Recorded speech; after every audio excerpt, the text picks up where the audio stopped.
zusammen und herzlich willkommen zu einem weiteren Video. Heute wieder mit dem M2 als Thema. Ich habe vor einiger Zeit hier diese Abdeckungen im Motorraum ausgebaut, weil ich es unheimlich störend fand, die immer wieder an- und abbauen zu müssen, wenn man mal an die Domstrebe ran muss oder eben auf der anderen Seite, also sprich der Fahrerseite, an den Behälter für die Bremsflüssigkeit ran muss. Und um in Zukunft weiterhin hier einen Schutz zu haben gegen Wasser, denn in erster Linie sorgen diese Abdeckungen dafür, dass an den Bauteilen, die sich unterhalb befinden, kein Spritzwasser von der Frontscheibe oder eben vom Regen oder von der Waschstraße an diese Bauteile gelangt. Die Bauteile selbst sind zwar an und für sich auch geschützt, aber es ist natürlich nochmal eine Stufe sicherer, wenn man hier diesen Schutz hat. Was ich jetzt also mache, ist, ich werde, wie man hier gerade schon gesehen hat, jetzt so grob einmal messen, in welchem Bereich sowohl die Schrauben für die Domstrebe als auch auf der Fahrerseite der Behälter für die Bremsflüssigkeit ist. Ich mache das hier mit so einem Markierungsband, Klebeband. Das wird zum Beispiel beim Lackieren eingesetzt. Das ist relativ flexibel und lässt sich auch sehr gut verwenden, um Rundungen abzubilden. Und hier markiere ich mir eben sowohl auf der Fahrer- als auch auf der Beifahrerseite den Bereich, den ich öffnen möchte. Das ist der Bereich, man sieht das hier auch schön, der ist nochmal abgegrenzt. Das heißt, da ist so eine Falz oder so eine Kante. Und das bedeutet, da läuft dann kein Wasser in diesen Bereich. Hier kann ich also wunderbar öffnen. Und genau das ist es, was ich jetzt machen werde. Ich werde also hier sowohl auf der Beifahrer- als auch auf der Fahrerseite Öffnungen schaffen, um einfach an die Schrauben für die Domstrebe bzw. an eben den Behälter für die Bremsflüssigkeit herankommen zu können. Durch diese Modifikation schaffe ich eben den Kompromiss aus einerseits dem Schutz vor Feuchtigkeit und Wasser der Bauteile unterhalb der Abdeckung und auf der anderen Seite habe ich dann weiterhin den Komfort und die Einfachheit in Sachen Wartung. Wenn ich mal schnell meine Luftfilter wechseln möchte, muss ich nicht wieder alles demontieren, sondern ich komme direkt an die Schrauben ran, um die Domstrebe zu lösen. Oder aber für den Fall, dass ich die Bremsflüssigkeit wechseln möchte, komme ich auch hier, ohne irgendwelche Abdeckungen abnehmen zu müssen, wunderbar an die Bremsflüssigkeit. Denn das Problem bei diesen Abdeckungen ist tatsächlich diese kleinen Clips an der Seite. Die sind einfach nervig, weil da muss man jedes Mal einen Clip-Entferner nehmen und es ist immer so ein bisschen die Gefahr, dass so ein Clip dann irgendwohin abhaut in Richtung Motorraum und so habe ich eben dieses Problem einfach nicht mehr und einen guten Kompromiss geschaffen. Die Öffnungen werde ich jetzt ausschneiden über einen Dremel. Da gibt es sicherlich auch Möglichkeiten, das noch ein bisschen sauberer, genauer und professioneller zu machen. Ich habe jetzt mich hier eben für den Dremel entschieden und so eine kleine Trennscheibe. Werde jetzt hier für die Beifahrerseite lediglich 2 Löcher ausschneiden, die genau überhalb oder oberhalb der Schrauben für die Domstrebe liegen. Und auf der Fahrerseite mache ich so, da habe ich mir einen etwas größeren Bereich, einen zusammenhängenden Bereich, praktisch eine Wartungsluke abgezeichnet oder abgemessen mit dem Band. Und hier werde ich eben den kompletten Bereich öffnen, sodass man sowohl an die Schrauben für die Domstrebe als auch an den Deckel und damit den Behälter für die Bremsflüssigkeit kommen kann. Hier montiere ich jetzt die Trennscheibe am Dremel. Später, wenn ich die Löcher so grob ausgeschnitten habe, werde ich das Werkzeug wechseln am Dremel und auf eine, ich sage jetzt mal, ja, wie soll ich sagen, auf einen Schleifaufsatz wechseln und mit dem Schleifaufsatz werde ich dann die Ecken und Kanten rund machen, sodass es einfach ein bisschen schöner aussieht und ganz am Ende gehe ich dann nochmal mit dem Schleifpapier drüber. Das seht ihr dann jetzt aber alles in den folgenden Minuten. Ich werde jetzt hier die einzelnen Schritte ein bisschen beschleunigen, damit man da eben nicht so lange warten muss. Mache ein bisschen Musik drunter und dann könnt ihr den ganzen Prozess verfolgen. Zwischendurch hake ich dann immer wieder ein, wenn es etwas Spezielles dazu zu sagen gibt.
So, jetzt sind die groben Arbeiten eigentlich abgeschlossen.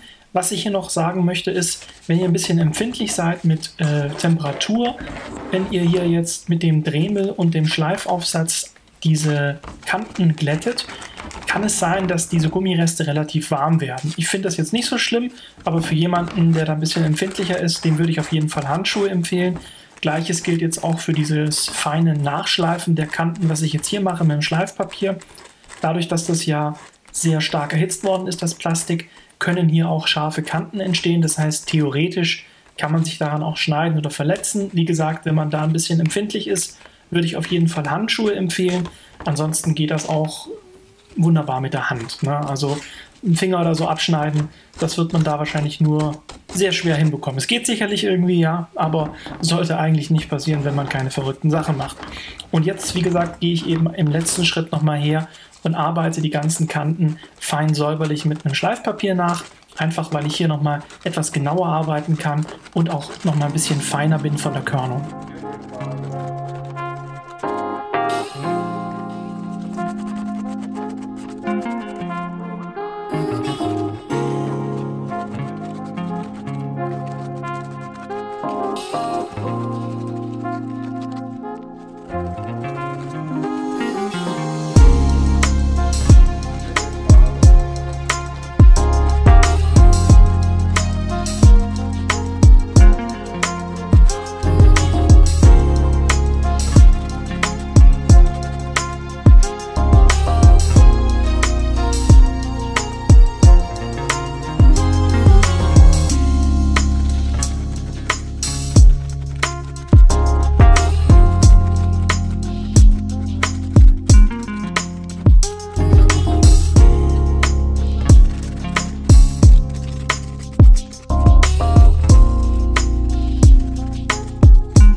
So, wie man jetzt sehen kann, sind die Kanten alle fein nachgearbeitet. Hier kann man sich jetzt nicht mehr schneiden. Das ist alles sehr, sehr glatt und hat auch eigentlich eine relativ schöne Form. Das jetzt natürlich, wie gesagt, nicht hundertprozentig ist, aber darum geht es mir auch gar nicht. Es soll ja den Zweck erfüllen und den tut es erfüllen. Ich habe jetzt einen Schutz gegen Regen und komme trotzdem überall an die Bauteile ran, an die ich ran möchte.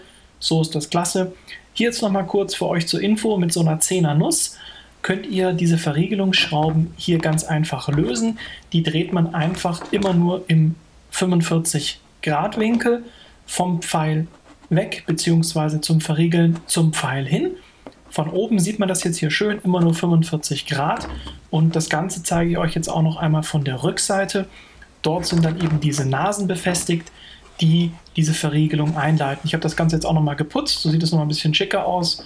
Und hier, wie gesagt, die Schrauben mit den Nasen.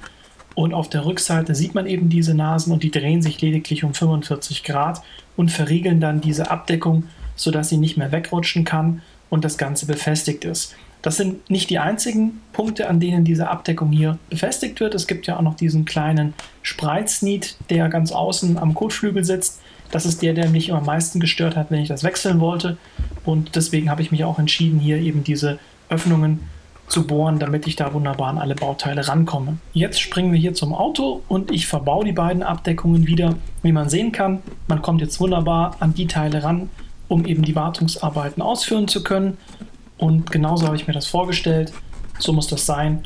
So passt das. Ich bin sehr zufrieden. Wenn ihr das selber auch machen wollt, ihr habt jetzt gesehen, das ist relativ unaufwendig.